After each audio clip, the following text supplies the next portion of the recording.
Bon, les étudiants, il va falloir arrêter de me poser des questions parce que j'ai pas que ça à faire que des vidéos.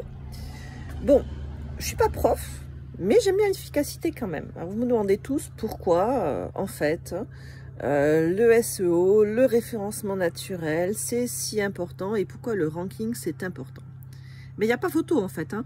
Quand vous apparaissez sans publicité sur Google, premier ou deuxième, le taux de clic est vraiment nettement plus important avec un taux de conversion important, quoi.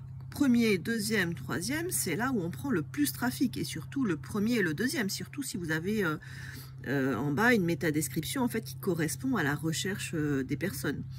Donc, si vous voulez attirer un trafic qualifié dans votre cœur de compétences, mais le ranking et le référencement naturel, c'est vraiment, ça doit être la priorité en fait de l'entreprise, de la personne qui a fait son site web.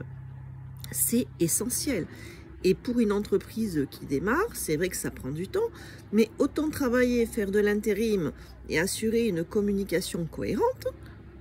Et là, du coup, ce sera plus facile du coup de convertir des clients parce qu'il sera rassuré. Voilà, il y a quand même une crédibilité quand on apparaît dans les premiers résultats sur Google, et surtout quand il y a du contenu qui correspond aux clients. Donc ça vaut la peine de travailler son ranking, ça vaut la peine de travailler son inbound marketing, ça vaut la peine de travailler son content marketing et ça vaut la peine de travailler son SEO. Alors oui, ça prend du temps. Ça prend du temps aussi d'attirer une audience qualifiée par rapport à son positionnement. Mais qu'est-ce que vous préférez? Vous préférez prendre quoi?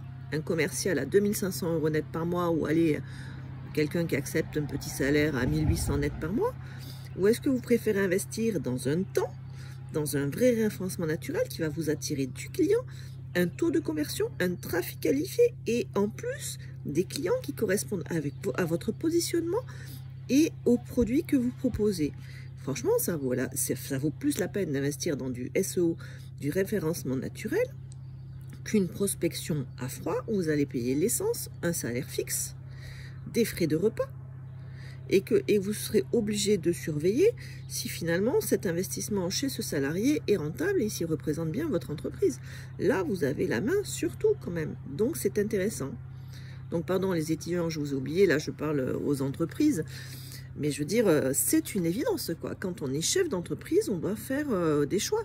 Et quand on est étudiant et qu'on veut travailler dans une agence de com, surtout dans le marketing d'influence, moi je vous conseille, c'est pas d'envoyer votre demande sur un formulaire de contact. Parce que le mec qui est spécialiste en com, qui connaît en plus le monde professionnel, il dit mais la personne, elle connaît même pas les codes sociaux. Comment elle veut faire du marketing d'influence, du social marketing, sans connaître les codes sociaux en fait du B2B et des patrons, quoi. Bon voilà, ça c'était la petite blague, c'était mon petit conseil. Donc vous êtes étudiant en com, vous faites du marketing d'influence, et vous voulez faire de la com, vous appelez les entreprises et vous prenez rendez-vous. C'est la base dans le B2B, ça passe pas par des formulaires de contact. Allez, à bientôt.